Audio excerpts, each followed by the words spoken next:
Education at Georgia Military College and the Global Online Leadership College. His topic today is the importance of Georgia Backcountry in the Southern Campaign. Jeff?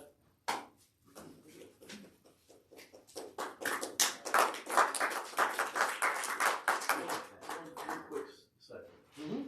Have you been awarded our medal before? I never have. Well, there you go. Thank you. Challenge score is supposed to be given to you like that. Oh, okay. All right. There you go. Thank you, Joel. I appreciate it. I got one favor for you if you don't have to ask. Pass those out. If you didn't mind. There's probably not enough. That's all right. But if you could share, and I'll keep one up here just to go by. Thank you so much. These coins are absolutely amazing. First thing I always say when I speak to SAR and DAR, any lineage society, and I spoke to 12 last year from the North Georgia mountains all the way down into, I think, Macon. I ended up around Macon. So it was almost like I was running either for the Senate or governor, which I plan to do neither. But the first thing I always say when I open up a meeting to a lineage society such as this is it's really good to be in a room full of people who love America. Because you do not find that everywhere. I've spoken to some groups that are not lineage society or SAR, DAR, and they didn't quite understand nor agree with everything I said about the history of our country. So this was actually delivered over at Washington, Georgia, at Kettle Creek, not out on the battlefield, of course, but at the Washington Wilkes Country Club on February the 9th, I believe, at their annual banquet. And I also spoke the next week to the Okmulgee chapter of the SAR. I'm actually a member of both the Okmulgee and the John Millage chapter. So I missed my first meeting last night because I got called away to a meeting after work yesterday. So, but I decided that I wanted to join both because there's so many guys over in the Macon chapter and the Okmulgee chapter that I know, John Trussell and Roy Griffiths and Chuck Garnett. So just wanted to kind of share the love.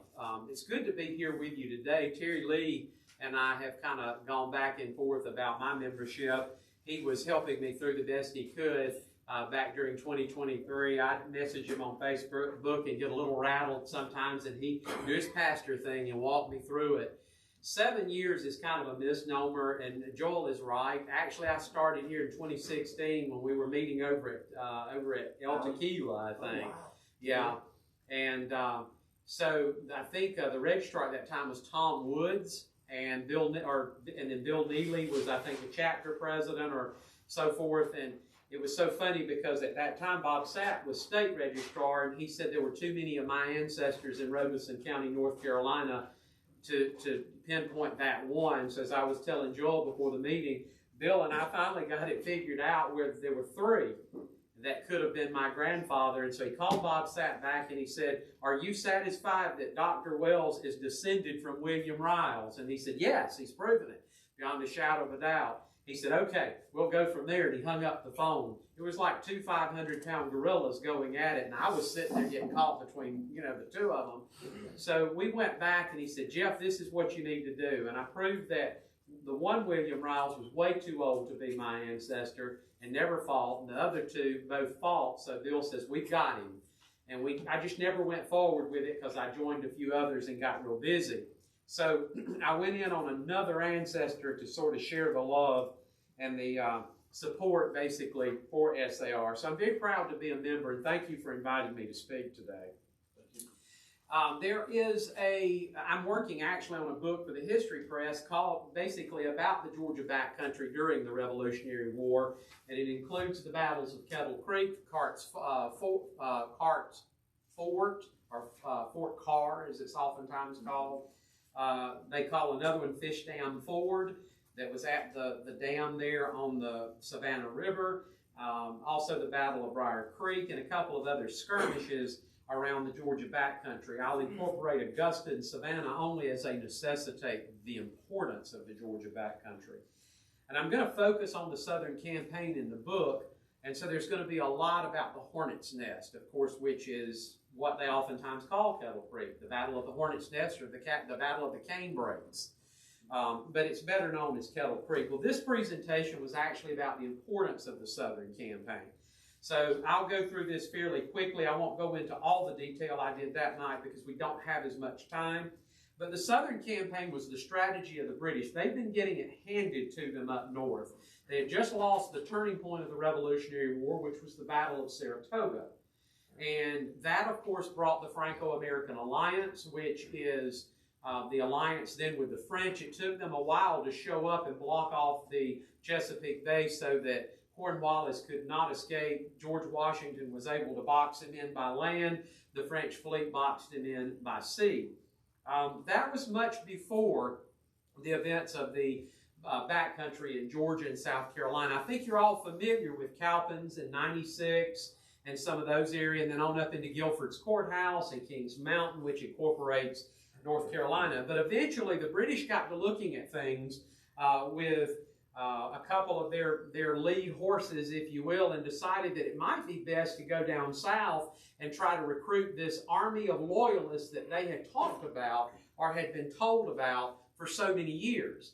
Now, you and I know from studying history, and because we're 250 years displaced from this, that that was a myth. There was no loyalist Southern army, because when they got down here, especially in the Georgia backcountry, Colonel Boyd was only able to recruit roughly about 700 to 800.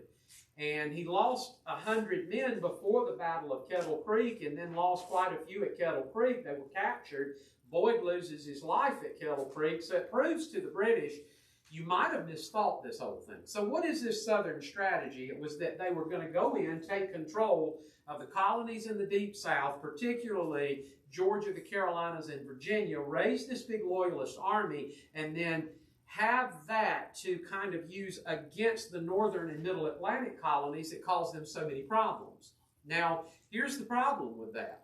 The New England colonies were determined that they were not going to stay at that point of the Southern strategy as it comes into view, that they were not going to stay as part of the British Empire anymore.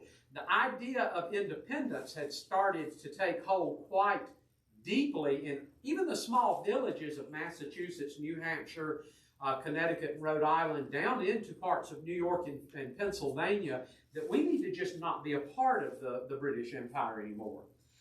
The inability to defeat Washington and his army in the north after Saratoga, and then, of course, the entrance of the French into the war, which was the second most powerful fleet and army on the planet.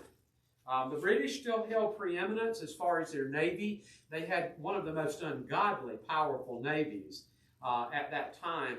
British fleet was very much something to be feared. But the French fleet, as my granddaddy used to say, if they can bark, they can growl at you. It was pretty much a powerful army and navy, and the British realized that with the tenacity of the rebels and the pretty good strategy of General Washington as he developed into such a first-class leader during that time might actually cause the British to be, I don't know, embarrassed. So they began to study this situation, and they picked them up, someone down in the South that they felt like could manage the war for them and lead the fray down there. Anybody happen to know who that fellow's name, what his name was? Talking about the American or the... No, the British. Oh, the British. This was actually a British gentleman that they chose. You might have heard of him before. His name is Lord Charles Cornwallis. Yeah. He was the guy who pretty much was in charge down in the South. But the funny thing about it is, at one point, the big guy was Sir Henry Clinton. And Sir Henry Clinton, he kind of looked at this Southern strategy and thought, no, that'll really never work. He says, I have a lot of questions about this. And the guy that they also put in charge down in Georgia, a guy by the name of Campbell, was more of an engineer than anything else. He really wasn't that great of a soldier. And so Clinton actually had some concerns that he could even pull off what was supposed to be pulled off in Georgia.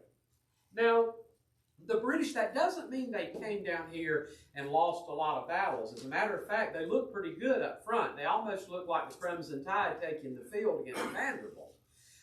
It turned into a full-out slugfest of Alabama versus Michigan, and Michigan won. So, Terry, the Yankees won that one, I guess you could say. So in December of 1778, they captured a city on the coast of Georgia. I'm sure you've heard of it, Savannah. And then on January the 31st, 1779, they captured a city about an hour and 20 minutes from here. You might have heard of it. Its name is Augusta, or if you watch The Golden Girls, as Blanche Devereaux liked to call it, Augusta. You know, the South had pretty much largely been ignored until this point. So when this happens, and you do realize Kettle Creek is on Valentine's Day, 1779. Yeah. So when the British win in Augusta on January 31st, that's kind of an uh-oh moment for the Patriots.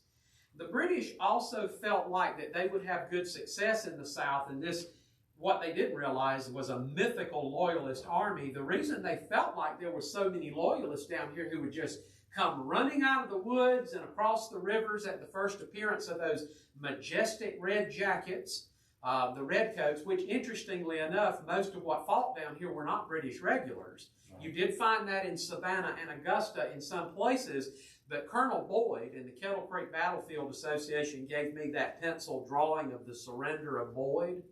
And interestingly enough, the reason I ask about Dr. David Noble is as I'm giving my presentation, he and I had a little, not spat, it was a gentleman's thing about what Colonel Boyd actually gave to Colonel Pickens as he lay dying, and then I had to email David back and say, well, we were both right. It was a watch and a brooch. You know, a watch because Colonel Boyd's wife left it to the Pickens family in her will, and a brooch because he gave it to him actually at the battlefield, and we have evidence of both. That's how these historians are. They get into these gentlemanly spats, and it's over the most trivial things, you know. But it is important when you narrate history. The British felt like that the North, the reason that they were so hard to deal with is that they had gotten to a point where they were no longer reliant upon the British as much as Southerners were. You remember now, the Southerners were very much an agriculture community, even during that time. The founding of Georgia in 1732, 1733, you've got the charter in 32, the settlement in 33. Georgia began to be even an agricultural colony and was at this time by planting rice and indigo. And the introduction of a nice little bush that eventually would become king down here was starting to infiltrate called cotton. Even though it wasn't that big at that time, it was still introduced, if you will. And the best cotton that ever was produced in America was Sea Island cotton. As a matter of fact, the little community where I'm from is near Vidalia, Georgia. We have gin down there called Sea Island Cotton Gin. And I would often ask my grandfather, who was a farmer, why are they naming a gin in Vidalia for an island on the coast of Georgia? And he said that was a type of cotton. So a little education there when I was young. So the loyalists, the British, felt like that there would be more loyalists down here because we were now more dependent upon Britain for manufacturing and trade because we were agriculture. The British felt like New England was a lost cause because they had already started to build a manufacturing base such as it was in the colony. Also, they felt like they could depend on their superior personnel who were gentlemen warriors, if you will, but weren't the best when it came to public relations. They could go in and send men like Sir Henry Clinton, who just sailed from New York to Charleston, and Lord Charles Cornwallis, who is a fascinating figure, and they oftentimes called him an evil genius because he knew war better than any man on the planet at that time. What a lot of people don't realize is there was tension between Cornwallis and Clinton, and there was also tension between Cornwallis and the Parliament. So it didn't work out. Sir Henry Clinton actually wrote that the goal in the South was to support, and I quote, to support the Loyalists and restore the King's government. However, he had very little faith that this would work. So many in Britain, as I said, felt that the presence of agriculturalists in the South, as well as Highland Scots in the Cape Fear region of North Carolina, the good Anglican presence along the southern coast. A lot of times we kind of look at colonial Georgia and the South almost the way we look at Georgia and the South today. Today there's I would say there's a Chick-fil-A on just about every corner in the South now. And I don't know, a Zaxby's or a McDonald's back then in the 30s and 40s, and, even in the late 1800s, there was a church on every corner. Well, back in the colonial period, remember, there weren't a lot of towns. That's why in the war between the states, the South and North had different ways of identifying battles. There was the Battle of Manassas Creek, and it was also known as the Battle of, does anybody know what Manassas was also called? I'm going to hold you to Bull Run. There you go. Well, it's Manassas and Bull Run Creek. The South actually made references to places by one distinction because there weren't a lot of cities in the South. And the North, there were a lot of cities, so they tended to refer to battles in the Civil War as related to the closest location, so to speak. So Manassas, Virginia, Bull Run Creek. And their armies were also known that way. The Union had the Army of Tennessee, and then there was the Army of the Tennessee in the South. Lee commanded the Army of, Lee commanded the Army of Northern Virginia. And then a lot of armies on the northern side were named for bodies of water or rivers or so forth. Maybe not a lot, but there were some. So you got to put that in the Revolutionary War period, and you see how that gets all the way to the 1860s. There just weren't a lot of towns in the South. And so there weren't a lot of churches in the South like you'd think. And guess what kind of churches most of them were? Well, Presbyterian. Anglican and that with the Highland Scots, then in Catholic churches in the bigger cities like Savannah and Charleston. So by the presence of, just mere presence of so many Anglicans, which of course after the Revolutionary War became the American Episcopal Church, because the Revolution was not just a battle, it was also an ideological separation from Britain. We didn't want to be known, we didn't want to have the Anglican Church anymore. We wanted our version of it, and it became the American Episcopal Church. You see what I'm saying? So the British kind of thought with so many Anglicans down here, maybe they would rise up and support the British. Also, the British felt like if they lost New England and the Middle Atlantic states waffled away, and there was a call for peace, because you do realize over in the Parliament, this war was not popular. And over in Britain, particularly in London proper, there were a lot of merchants over there that said, whoa, wait just a minute. You've now basically cut off trade with the colonies. We've lost one of our biggest trade partners, which means that you got into their wallets, their pocketbooks. So Parliament was having pressure applied to do something about this war, either win it right now or call for peace. So the Prime Minister at the time felt like if we ended up having to call for peace, they hoped that the war would end quickly in their favor, but if they did have to call for peace, they'd be in a better position if they were able to negotiate after controlling the southern colonies, which of course could be held over the North's head, because they could look at them and say, yeah, you don't have a lot of farms. You are sort of like the Puritans were, where they had small subsistence farms and small yeoman farms just for survival and a little trade. You had vast plantations that were starting to crop up in the South, particularly in the Cavalier state of Virginia. In addition, they wanted control of those valuable crops, rice, indigo, and cotton. Now, the reason that they wanted control of those crops, the rice crops, is because they used those crops to actually send to the Caribbean to feed the slaves. That's what they used. Does everybody know what indigo is? Not the Indigo Girls. I'm talking, that's an alternative rock group. Do you know what indigo is used to make? Dye, absolutely. And then, of course, rice is, you can't really eat indigo, and you certainly can't eat cotton. I wouldn't recommend it.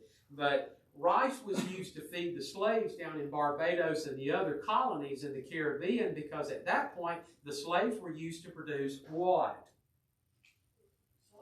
Sugar, which was not only used to sweeten your tea, but it was used to make rum. And that's where they made their money. So there was, my granddaddy used to say, every politician makes a decision, and if you trail it all the way back, there's $1 involved. Now, don't get me wrong, I love political leadership, and I love statesmen and stateswomen, but we all have to understand that the bottom line is still the bottom line. Yeah, it doesn't matter. This country is, people say, is based on black versus white. It's not. It's green and gold. Always has been. And that, money makes the world go round. The British also hoped to cut the American colonies in two and use the South as leverage against the North. However, they were mistaken. The fighting in the South looked more like guerrilla warfare with raids, murders, and reprisals. Families tended to be split, chaos ensued, and the South was fatigued and had to choose sides, and when they had to choose sides, they chose the side where they were most comfortable, which was their homes and their families. And so in Georgia, there were some Tories. There were indeed some Tories, but there were also more Whigs and neutral Georgians, and eventually it's just like in every election, the independents usually break toward the incumbent. A lot of times they do. In this particular situation, those who were neutral ended up breaking for what they were most familiar with, and that was their neighbors and their fellow countrymen. We had developed an attitude here in the colonies now where we felt like we were an independent. The term American was actually coming into fruition at this time. The whole idea of independence, it was our birthright. And by the way, some of our most brilliant statesmen, and we call it the era of the philosopher kings, because Thomas Jefferson and George Washington, oh my God, I don't want to get political, but what's happened? Where have we come? George Washington, Thomas Jefferson, John Adams, these men, most of them could write and speak in multiple languages. John Adams' son spoke 7 languages. Right. 7 languages. And one of those was Latin. If you understand Latin, you can pretty much understand most European languages. So ultimately, the British are able to maneuver it where they do take Savannah. This is not the siege of Savannah. Remember, there were 2 major initiatives in Savannah. One was when they took it right after Christmas in 1778, and then the siege later on with the French. I think his name was D'Estaing, was the Frenchman who tried to help with that. They failed. The guy who was in charge in Savannah was Lieutenant Colonel Archibald Campbell. And when they took Savannah, this was a huge boost to the Southern strategy, which started with taking Georgia, using it as a platform to invade the Carolinas, restore royal governorship in Georgia under, does anybody remember the name of the royal governor in Georgia that lost the Battle of the Rice Boats and had to flee? No. Starts with a W. James Wright. Got Royal Governor James Wright, who was a good governor of Georgia, but he chose the wrong side. Yeah. So Campbell wanted to reinstitute that government under the royal governor, use all of this to launch into South Carolina, take South Carolina and North Carolina, then launch into Virginia and take the Cavalier State. British General Augustine Prevost came up from Florida, so he took command in Savannah from Lieutenant Colonel Campbell. Campbell then pushed into the north and the Georgia backcountry. His target was Augusta. That happened on January 31st, 1779. Augusta fell. So now the British actually control the 2 largest cities in Georgia. And they are both on what river? Savannah. The Savannah River. Now, the Georgia backcountry included Wilkes County, which would be home to quite a few Georgia Whigs, and the site of the Battle of Kettle Creek. And you see the 2 paintings right there of Lieutenant Colonel Campbell and General Prevost. And if you can tell, the painting probably made them look a whole lot more distinguished than they really were. Now, the backcountry, you got to remember something about the Loyalists. I want to clear up a misconception here. You do realize British regulars. My high school history teacher said if you couldn't hit the broadside of a barn with the British, you'd actually fire in one direction. You'd hit something. Because this is the way gentlemen fought. They would march in rows out to a point in the battlefield.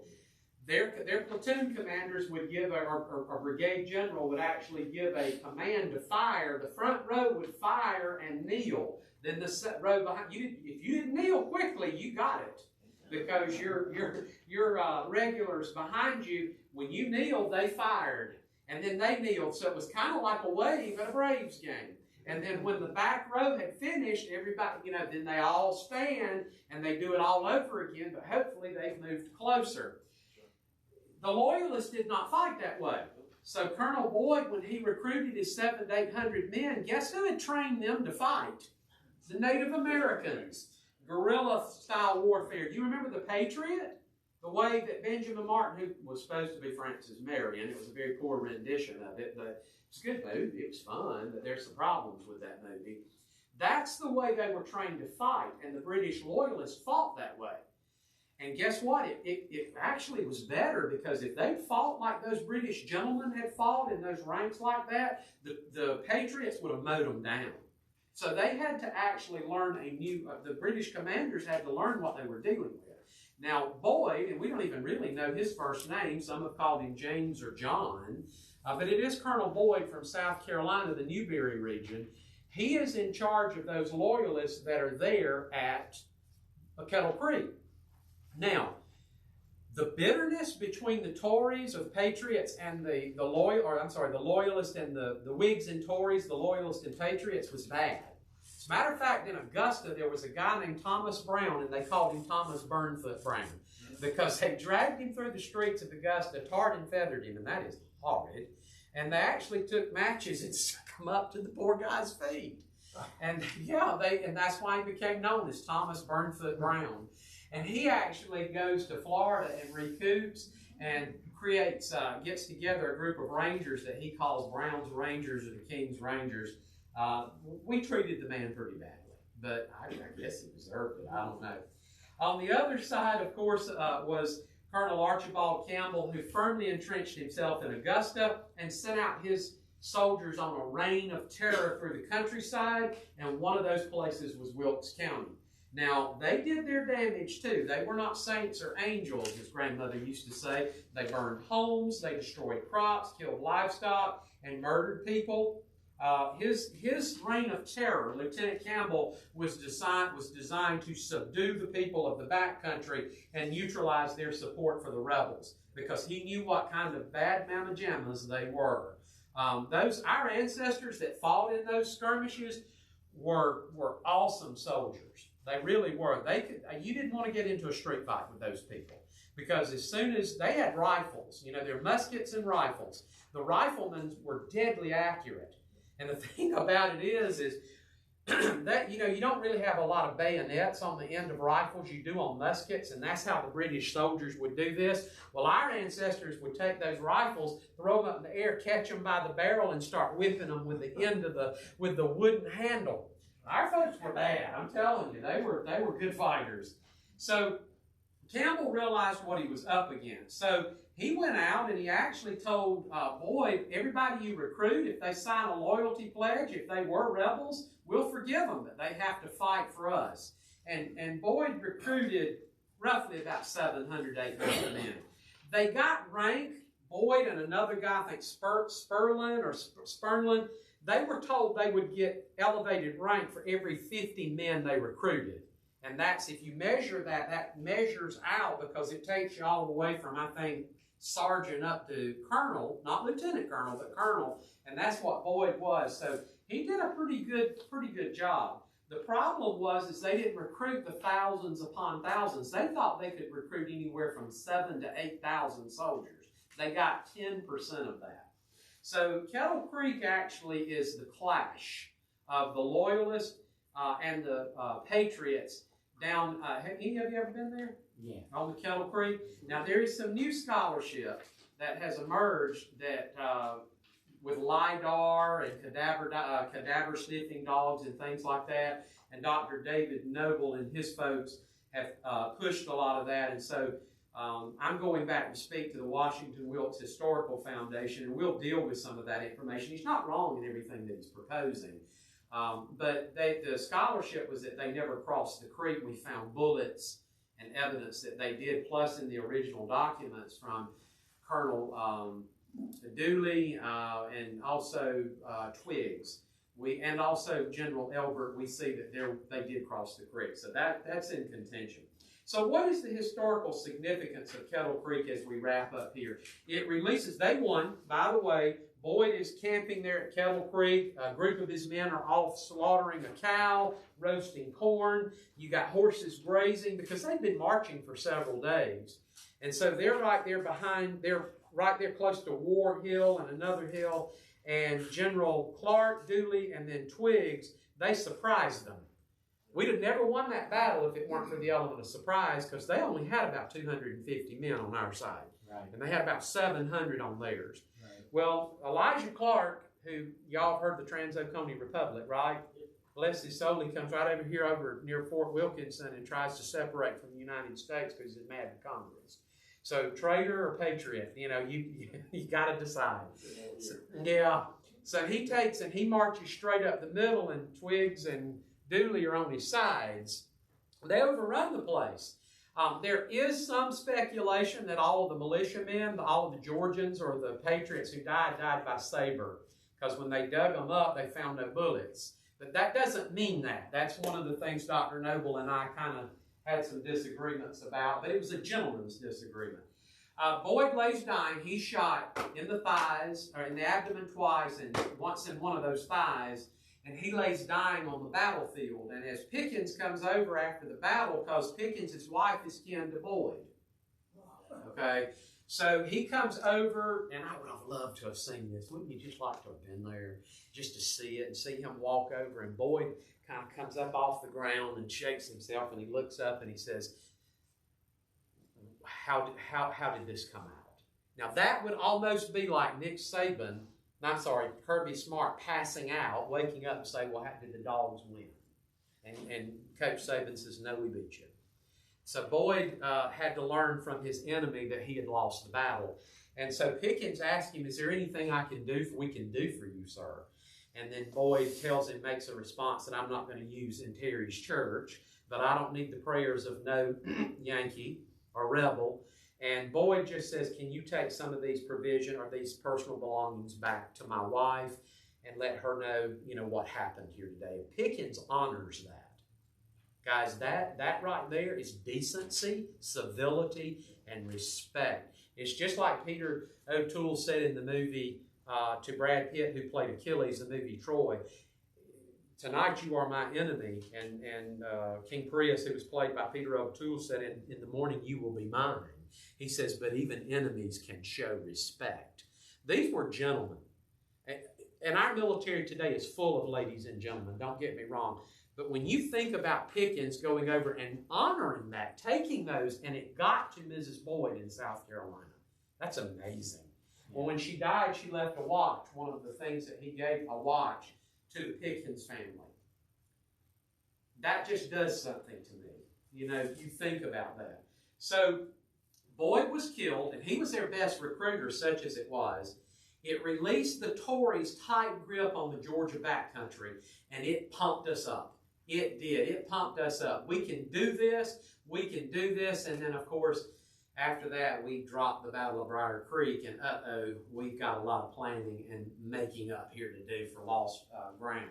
So the Battle of Kettle Creek, when you get there, it was a hornet's nest, but it was a hornet's nest for the Loyalists. Almost 600 of their men were captured, which is a problem for the Patriots because then you have to make provisions for them. You have to manage that captured army. But it really, oh gosh, when they hear about this, Lieutenant Colonel Archibald Campbell and General Prevost, when they hear about this, they fume. How could Boyd do this to us? Well, it really wasn't Boyd's fault. And then they lose the Battle of Briar Creek, and they go, oh, this isn't going to go their way like we thought it would. Now, the guy that it really pumped up and made him feel like there was a chance for the Southern strategy to fail and that they could stop the British was Benjamin Lincoln, who was the commander who attacked Savannah during the siege of Savannah. You have in your handout there, you have the paintings there of Andrew Pickens, who I'll be honest with you, looks like an old schoolmaster. If he told me to do my homework, I would do his and mine, And then there's General Elijah Clark. Clark County is named for him. Pickens County, Georgia. Pickens County, South Carolina is named for Colonel Pickens. And then, of course, Dooley, he was murdered at his farm shortly after this. Dooley County, Georgia was named for him. So hopefully that tells you the importance of Kettle Creek. It also kind of iron sharpens iron. And so it made our Georgia backcountrymen they were bad. They just were bad mamma jammas. They could fight. It really invigorated them to carry on the fight. And for the first time in a long time, these backcountry woodsmen felt like that they could make a difference in this war. And it made Clark a well-known name here in this area of the nation, and it made Pickens and Dooley well known. And they would go on, other than Dooley, who died at the hands of murdering loyalists. Other than him, those gentlemen went on to accomplish great things. Okay? Wish I had more time, but that's what I presented in a nutshell. And then the next Friday night, I presented on Washington's 1791 visit to Savannah. But Terry said he wanted this one rather than that one. So if y'all ever invite me back, which I'll be back to the meetings, let me know and I'll present that on George Washington. He did not ride into Savannah on a horse. He floated in on a bar. Thank y'all. Thank you. Y'all can keep these.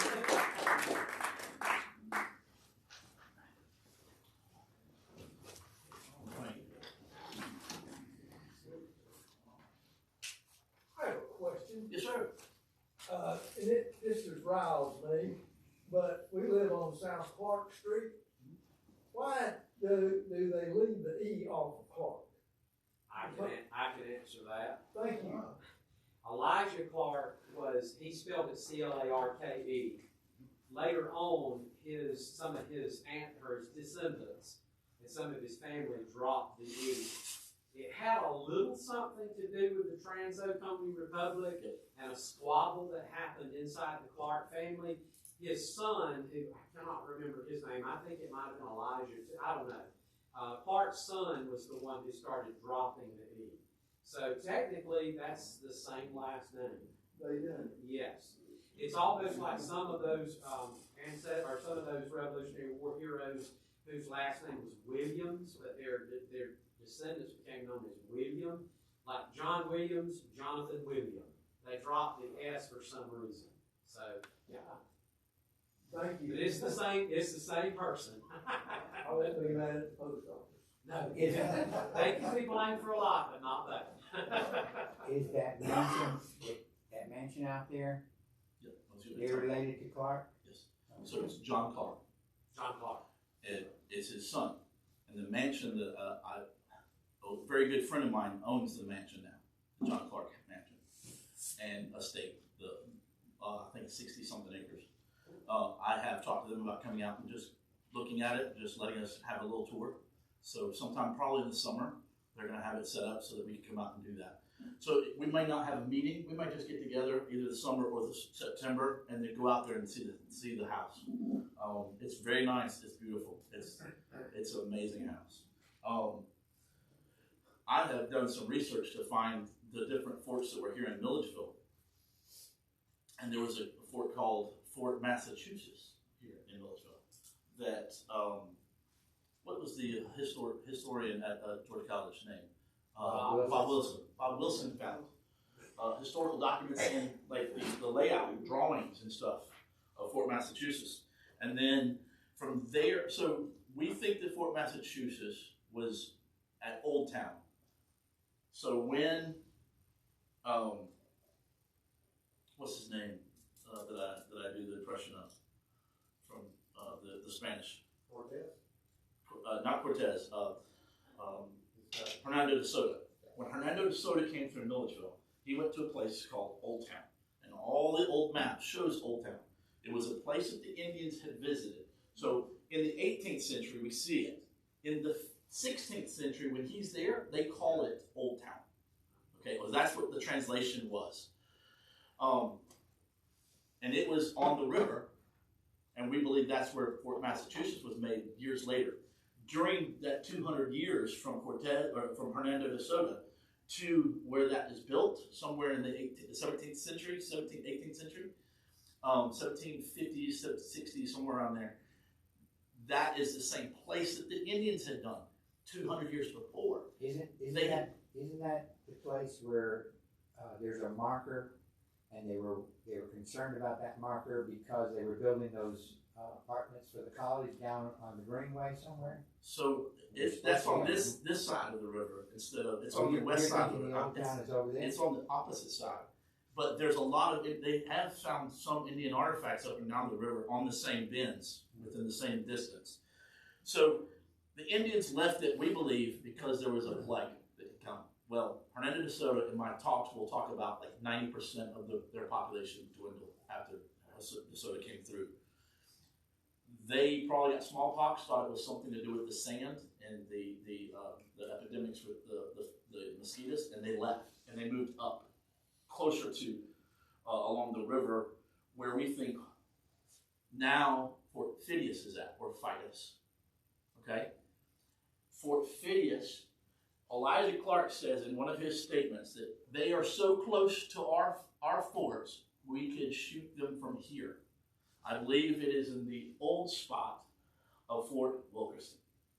And Fort Wilkerson was built across the river once we were given permission by George Washington to move across the river, because we were not supposed to move across the river, and Elijah Clark said, the heck with it. He started the Trans-Republic Army and did it anyways.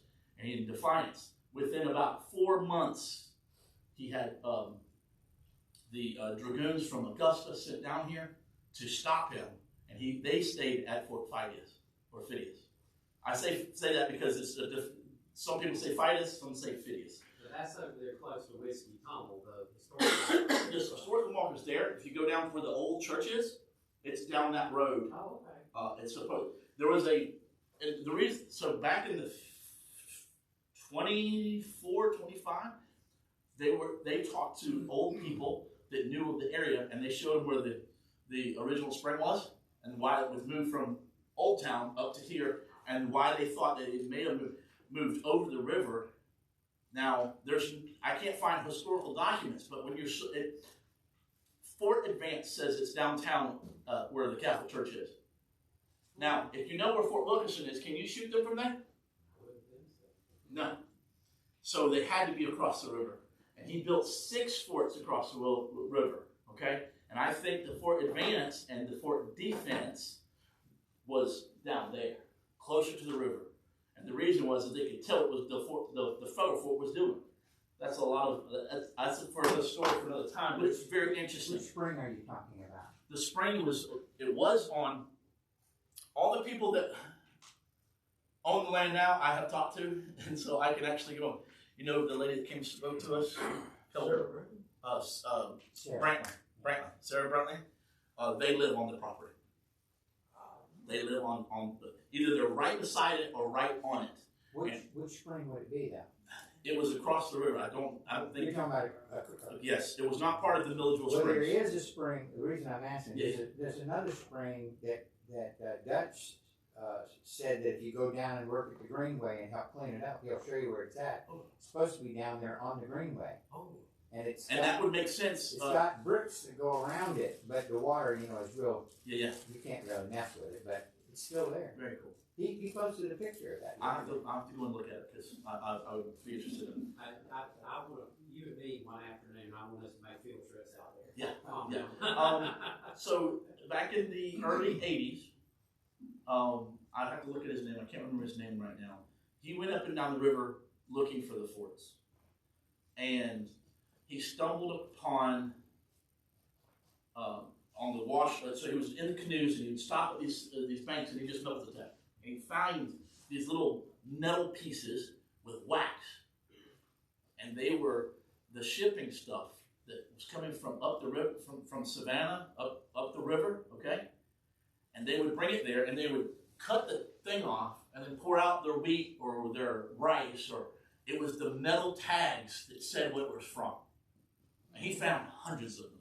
He gave them to the college, and the college lost them all. Okay. He also gave some of that to the city.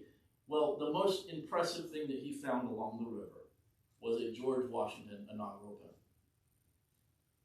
pen. So there's stuff out there.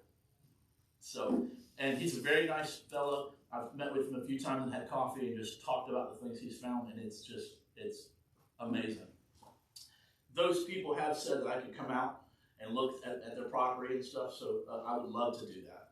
And get a good metal detector and just have some fun a couple afternoons in the hot sun. I'll pay for your lunch and steak dinner and yeah. invite me along. Right. We'll do that. I'm going to go there to Disneyland. Yeah, right?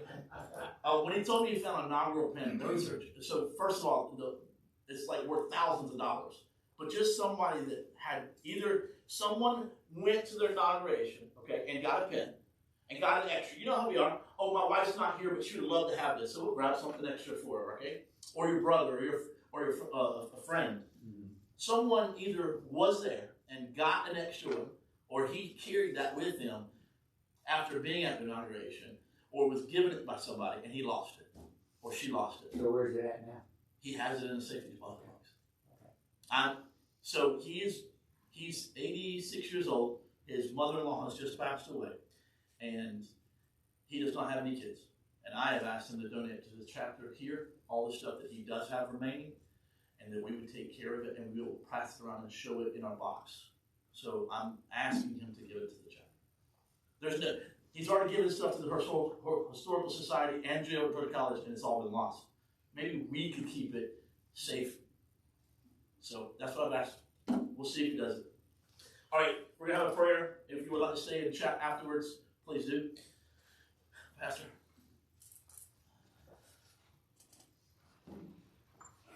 Lord, thank you for the freedom that we have. Thank you for the presentation that Jeff gave us to help us to be able to appreciate it even more. And for all those who sacrificed and gave this freedom to us, we thank you, Lord. Bless our day and help us be mindful of all these things in Jesus' name. Amen. All right. We have the Sons of the American Revolution procession. You all stand. Until we meet again, let us remember our obligations to our forefathers who gave our Constitution, the Bill of Rights, an independent Supreme Court, and a nation of free men.